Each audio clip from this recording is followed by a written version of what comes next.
जांगिया बैठौला जी पापा अपनी हो पुतरिया, अरे अपनी हो पुतरिया, अरे रोवेली कवनिया बेटी नयनवा धारी हो लोरावा, नयनवा धारी हो लोरावा।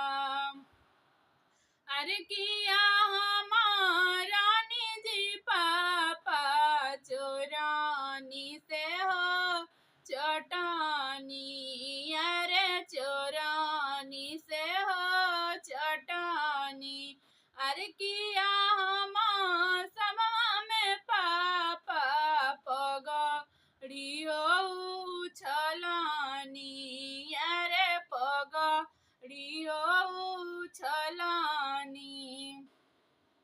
अरे नाई तू रहलू हो बेटी चोरानी से हो चटानी, अरे चोरानी से हो चटानी, अरे नाई तू सभा में बेटी पगड़ी हो उछलालू, अरे पगड़ी हो उछलालू।